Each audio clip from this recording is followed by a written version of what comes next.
नमस्कार, मी Dnyaneshwar Hingolikar. Ground zero मध्ये आपल्या सगळ्यांचं स्वागत. आठवड्याभरातील काही निवडक बातम्यांचा विस्तृत आढावा आपण या विशेष बातमीपत्रामधून घेणार आहोत.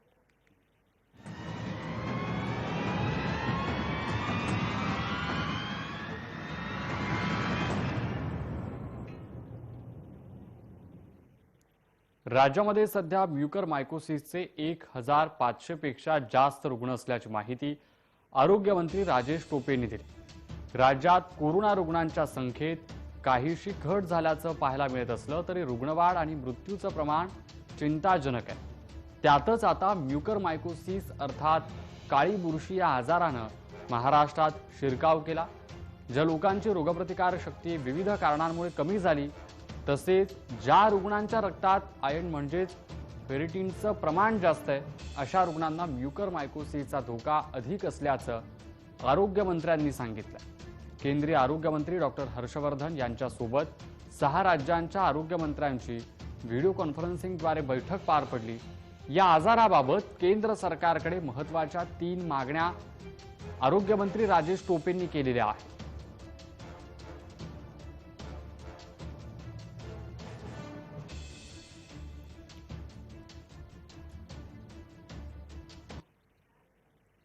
म्युकरमायकोसिसच्या रुग्णांसाठी उपचारार्थ दिला जाणारा इंजेक्शनची किंमत 6000 रुपये इतकी आहे.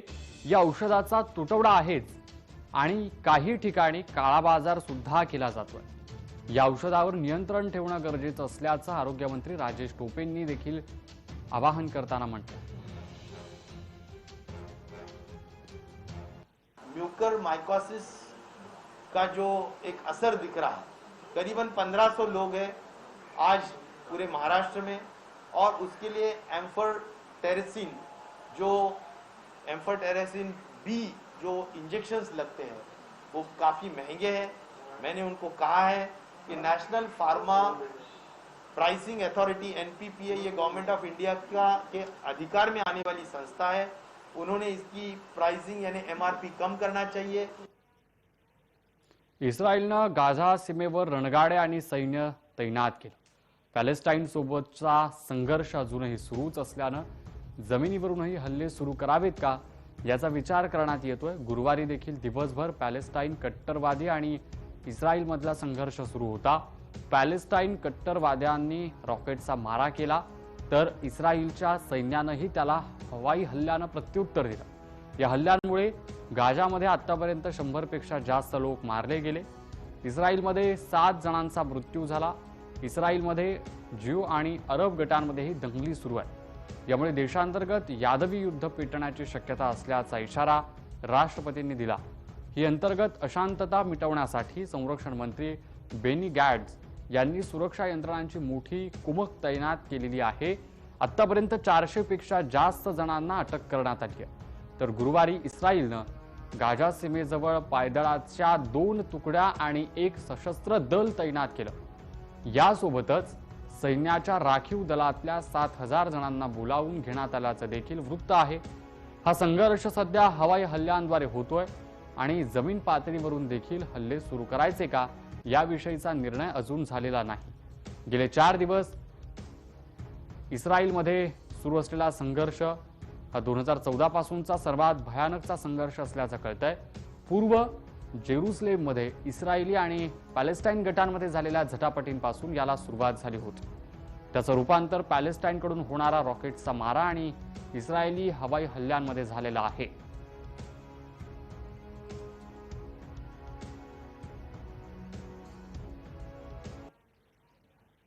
जेरुसलेम मुस्लिम आणि ज्यू दोघांसाठीही पवित्र ठिकाण आहे. जुन्या शहरातली ही पवित्र ठिकाणं राष्ट्रीय आणि धार्मिक मानचिन्ह आहेत. त्यांच्यावरून होणाऱ्या वादातून अनेकदा हिंसाचार उफाळून येतो. इस्रायली पोलिसांनी रमजान दरम्यान पॅलेस्टिनी नागरिकांवर लक्ष ठेवणं आणि इस्रायली कोर्टानं पॅलेस्टिनी नागरिकांना त्यांचं घर सोडण्याचा आदेश देण्यावरून या वादाची यावेळी ठिणगी पडली. अर्थात इतर काही घटनांमुळेही हे घडलंच असतं आणि तसं ते अनेक वेळा यापूर्वी घडलंय. दोन्ही बाजूंच्या नेत्यांनी आपापल्या बाजू किती मजबूत आहेत हेच जगाला सांगण्याचा प्रयत्न केला. पण शांतता प्रस्थापित करण्याच्या जगाच्या आवाहनाकडे गेल्या काही वर्षांमध्ये कोणालाही गांभीर्यानं लक्ष देण्याची गरज वाटली नाही. इस्रायल पॅलेस्टाईन संघर्ष कशामुळे सुरू झाला, हा हिंसाचार का सुरू झाला, हे आपण ग्राफिक्सच्या माध्यमातून पाहणार आहोत. पूर्व जेरुसलेममध्ये पवित्र ठिकाणी गटात झटापट झाली. इस्रायली पोलीस आणि पॅलेस्टाईन नागरिकांमध्ये झटापट झाली. होऊ घातलेल्या देशाची राजधानी असल्याचा पॅलेस्टाईनचा दावा आहे. झटापटीनंतर इस्रायल आणि हमासमध्ये युद्ध सुरू झालं. जेरुसलेम मुस्लिम आणि ज्यू दोघांसाठीही पवित्र ठिकाण आहे. मुस्लिमांसाठी हराम अल शरीफ म्हणजेच पवित्र ठिकाण. ज्यू याला टेम्पल माउंट म्हणून ओळखतात.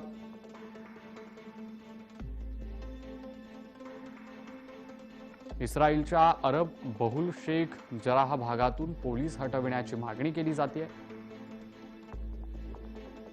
हमासनं पोलीस हटविण्याची मागणी केली.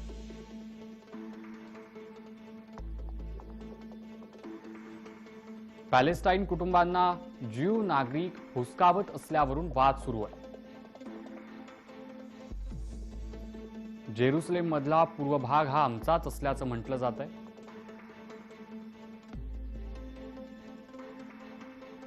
जेरुसलेम मधल्या तणावामुळे सध्याचा हिंसाचार सुरू आहे.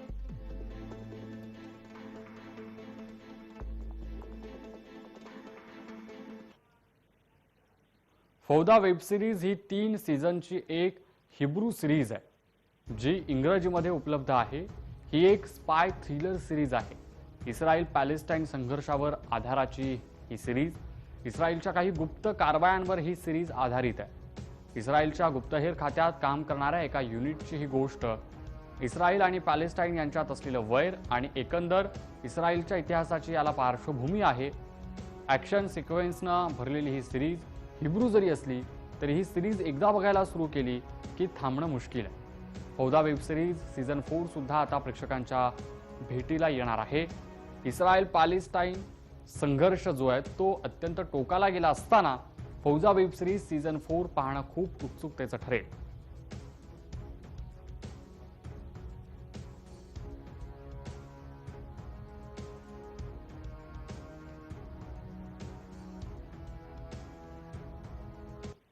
या बातमीसोबतच ग्राउंड झिरो मध्ये एक छोटासा ब्रेक. कुठेही जाऊ नका, पहा फक्त जय महाराष्ट्र न्यूज.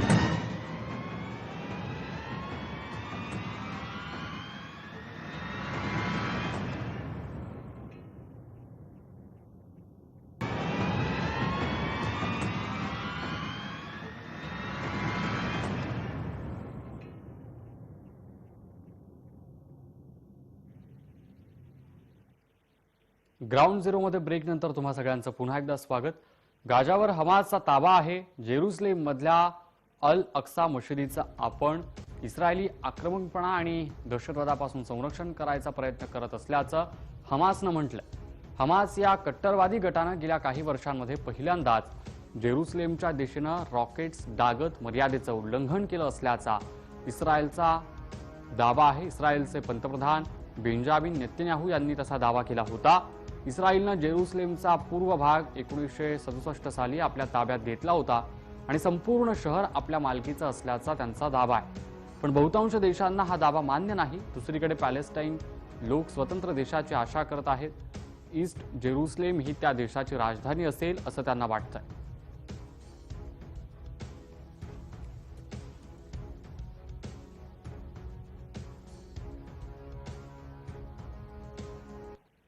आणि हमास बद्दलचा तपशील आपण ग्राफिक्सच्या माध्यमातून जाणून घेणार आहोत.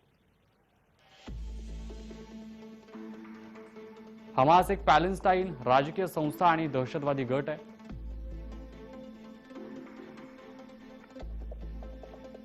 एकोणीसशे मध्ये इस्रायलच्या स्थापनेपासून हमासनं युद्ध पुकारलं होतं. रॉकेट हल्ले आणि आत्मघाती हल्ल्यांद्वारे इस्रायलला ताब्यात घेतलं. इस्रायलचा भाग पॅलेस्टाईन राज्यात आणण्याचा त्यांचा मुख्य उद्देश आहे. हमासकडून पॅलेस्टाईन प्राधिकरणापासून स्वतंत्रपणे गाझा पट्टी निलंबित। या दहशतवादी संघटनेच्या सनदामध्ये इस्रायलच्या विध्वंसाचा उल्लेख आहे। हमासकडे गाझा सरकारची सूत्र आहे।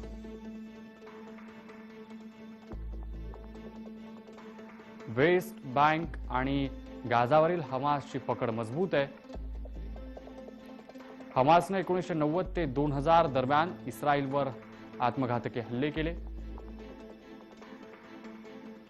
पॅलेस्टाईन प्राधिकरणानं इस्रायल बरोबर केलेला करार अमान्य केला। पॅलेस्टाईन लिबरेशन ऑर्गनायझेशन आणि हमास यांच्यात तणाव वाढीस गेला।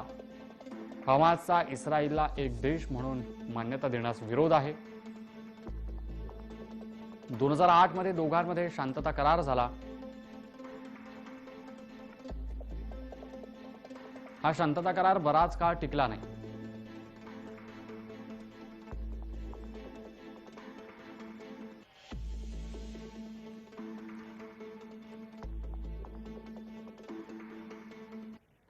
आणि आता ग्राउंड झिरो मध्ये बातमी आहे महाराष्ट्रातून। महाराष्ट्राला तौत्के चक्रीवादळाचा फटका बसणार आहे। कोकण पट्ट्यात चक्रीवादळ धडकणार आहे। अरबी समुद्राच्या नैऋत्य भागात अतितीव्र कमी दाबाच्या क्षेत्राचा प्रभाव वाढतोय। या क्षेत्राचे चक्रीवादळामध्ये रूपांतर होण्याची शक्यता आहे। चक्रीवादळामुळे 15 आणि 17 मेच्या दरम्यान कोकण किनारपट्टी आणि मध्य महाराष्ट्रादरम्यान अनेक ठिकाणी जोरदार पाऊस पडणार आहे। हवामान विभागानं तशी शक्यता वर्तवली होती। त्यानुसार राज्यात अनेक ठिकाणी वादळी वारे आणि विजांच्या गडगडाटासह जोरदार पावसाला सुरुवात झाली।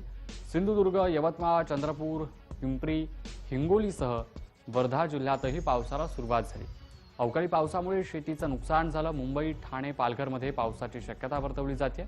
या चक्रीवादळामुळे बऱ्याच प्रमाणात नुकसान होईल अशी भीती आहे। वाऱ्याचा ताशी 40 ते 50 किलोमीटर वेग राहणार आहे। हळूहळू तो वाढत जाईल। दरम्यान मच्छीमारांनी मासेमारीसाठी समुद्रात न जाण्याचा इशारा हवामान विभागाने दिला।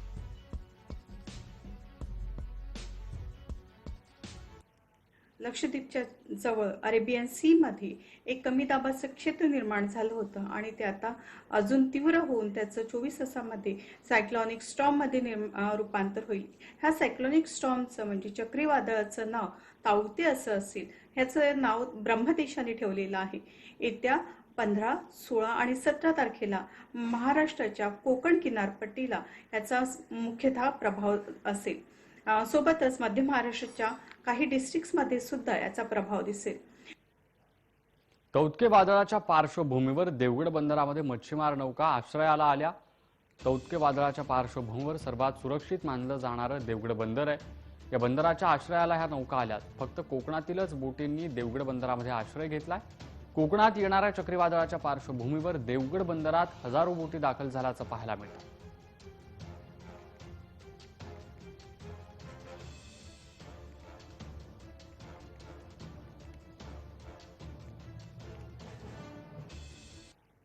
मेळघाट हा भाग अशिक्षित आणि अतिदुर्गम असा भाग म्हणून ओळखला जातो। या ठिकाणी सुविधांचा अभाव असल्यानं आदिवासी लोकांमध्ये अशिक्षितपणा दिसून येतो।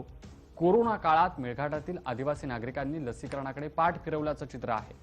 मेळघाटातील जास्तीत जास्त नागरिकांनी लसीकरण करून घ्यावं याकरिता त्यांच्या कोरकू भाषेमध्ये जनजागृती करण्यात येते। या सर्व बाबींना अपवाद ठरलं ते म्हणजे चिखलदरा तालुक्यातलं चिंचखेडा गाव। 604 लोकसंख्या असलेलं हे चिंचखेडा गाव। या गावात 45 वर्षांपेक्षा जास्त 136 स्त्री पुरुष राहतात। या सगळ्यांनी अफवांना बळी न पडता स्वतःचं लसीकरण करून घेतलंय। त्यामुळे 45 वर्षांवरील लसीकरण करणारं चिंचखेडा हे गाव जिल्ह्यातलं पहिलं गाव आहे। यासाठी तलाठी, पोलीस, प्रशासनाचे कर्मचाऱ्यांनी प्रयत्न केले। लसीकरण करण्यासाठी सगळ्यांनी धावपळ केली, नागरिकांना प्रोत्साहित केलं।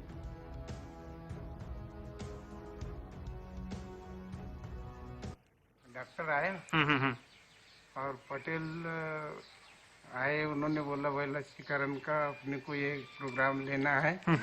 वो लिया। डॉक्टर साहब आए, उन्होंने मीटिंग ली और बोला भाई आपको ये करना है, तो हम सब लोगों को भी समझाया। पटवारी साहब आए, इन्होंने भी हमको मदद की। कैसा लग रहा है अभी? अच्छा लग रहा है। रात्री आम्ही ग्रामसभा घेतल्यात, त्यांच्यामध्ये त्यांना समुपदेशन केलं आहे लसीकरणाबाबत. त्यानंतर दुसऱ्या दिवशी नंतर आम्ही प्रत्येकाच्या इथं RT-PCR टेस्ट केल्यात. तिथे पण आम्हाला त्यानंतर सभा घेतल्या. त्यानंतर 200 जणांचे RT-PCR इथं कलेक्ट करण्यात आले. त्यानंतर तिथे 6 लोक त्या याच्यामध्ये टेस्टमध्ये पॉझिटिव्ह आले आहेत आणि त्यानंतर गृहविलगीकरण करून त्यांना योग्य तो उपचार देऊन इथे त्यांना घरीच बरं करण्यात आलं आहे. आणि त्यानंतर आम्ही लगेच लसीकरण घेऊन 45 वर्षाच्या वरती जवळपास इथे 100% लसीकरण झालेलं आहे. ते सगळे एका जागी आल्यानंतर त्यांनी विचार केला आहे की पहिले आपण गावात जे काही आहे लोक वॅक्सिनेशन करणारे आहे अबव 45 त्यांची एक यादी तयार करू आणि त्यांना पहिले समुपदेशन करू. समुपदेशन केल्यानंतर मग आपण कोरोना टेस्टचा पहिले कॅम्प घेऊ. कॅम्प घेतल्यानंतर त्याच्यात काय रिझल्ट येतील त्याच्यानंतर आपण कोरोना वॅक्सिनचा कॅम्प घेऊ पुढं. तर त्यात लोकांनी भरपूर काही सहकार्य केलं. तर जे यादी तयार केलं होतं आम्ही 45 वयावरील ते आता नाहीतरी जवळपास 70-80 लोक होकार दिलं आहे किंवा आम्ही वॅक्सिनेशन घ्यायला तयार आहे. तर त्यानुसार मग आम्ही प्राथमिक आरोग्य केंद्र इथं कळवलं की सर इथं एवढ्या लोकांना वॅक्सिनेशनची आवश्यकता आहे. तर सरांनी पण होकार दिलाय. त्याच्यानंतर वॅक्सिनेशन झालं होतं. सातारा जिल्ह्यातली पाटण तालुक्यातली मल्हारपेठ कोयना कृषक संस्था या संस्थेचे संस्थापक अध्यक्ष आणि महाराष्ट्र शासनानं सहकार महर्षी पुरस्कारानं सन्मानित केलेले बाबूराव कृष्णाजी यांनी वयाच्या 93व्या वर्षी प्रबळ इच्छाशक्तीच्या जोरावर कोरोनावर यशस्वीपणे मात केली. कोरोना झाल्यानंतर डॉक्टरांनी त्यांना दवाखान्यात दाखल न करता घरी घेऊन जाण्याचा सल्ला त्यांच्या नातेवाईकांना दिला. या वयात त्यांच्यावर उपचारांचा काही उपयोग होणार नाही असं डॉक्टरांनी सांगितलं. आजोबांनी घरी आल्यानंतर इच्छाशक्तीच्या जोरावर कोरोनावर मात केलेली आहे. नव्या युगातला नवारो दिसतोय. कायम स्वरूपात काही स्वरूप दिसत नाही. ते एकदम उद्भवतोय, एकदम नाहीच. इच्छाशक्तीच्या बळावर वाचलो. आमच्या वडिलांचं वय 94 आहे. त्यांना कोरोनाची लागण झाली. त्यामुळे आम्ही त्यांना स्थानिक डॉक्टरांच्याकडे उपचारासाठी नेलं होतं. तर त्यांचा स्कोर पाहिल्यानंतर 18च्या पुढं होता व वयाचा हिशोब करता डॉक्टरांनी त्यांचे अथक प्रयत्न केले, परंतु त्यांनी हात वर केल्यामुळे त्यांनी असं सांगितलं की 4 दिवसात सुट्ट्या आहेत, आता त्यांची पूर्ण भरलेली आहे, त्याच्यामुळे तुम्ही घरी नेऊन त्यांची सेवा करा. हा डॉक्टरांचा निर्णय ऐकल्यानंतर आम्ही आमच्या वडिलांना घरी आणलं व सर्व कुटुंबियांनी मिळून व त्यांच्या इच्छाशक्तीच्या जोरावर आम्हाला जे जे काही उपाय सुचतील, जे डॉक्टरांच्या सल्ल्याने ऑनलाईन फोन करून वगैरे आम्ही जे काही औषध उपचार करू शकलो, तर त्या उपचारांना त्यांना संपूर्णपणे यश आलेलं आहे. आणि ह्या वयात सुद्धा त्यांनी कोरोनावर मात केली व आमच्या सगळ्या संपूर्ण कुटुंबाने जे काही कष्ट घेतलं त्याला यश आलं. कोरोनाने सगळीकडे थैमान घातलंय, मात्र पंढरपूर तालुक्यातील चिंचणी हे गाव अपवाद आहे. कोरोनापासून हे गाव 4 हात लांब आहे. नियमित स्वच्छता, सामाजिक अंतराचे नियम पाळणे, सॅनिटायझरचा वापर करणे या गोष्टींमुळे गावकऱ्यांनी कोरोनाला गावाच्या वेशीवर रोखून धरलंय. कोरोना नियमांच्या त्रिसूत्रीमुळे चिंचणी गावाला कोरोनापासून दूर ठेवता आल्याचं ग्रामस्थांनी सांगितलं आहे. पंढरपूर तालुक्यातील 1000 लोकवस्तीचं चिंचणी हे गाव सुमारे 50 वर्षांपूर्वी सातारा जिल्ह्यातल्या कण्हेर धरणग्रस्तांचं इथं पुनर्वसन झालेलं आहे. ते हे गाव ओसाड माळरानावर वसलेल्या इथल्या गावकऱ्यांनी गावचा चेहरा मोहरा बदलून टाकला. गावकऱ्यांनी एकत्रित येऊन सुमारे 7000हून अधिक झाडांची लागवड देखील केली. त्यामुळे गावकऱ्यांना ऑक्सिजनचा पुरेपूर फायदा झाल्याचं गावकरी सांगतात.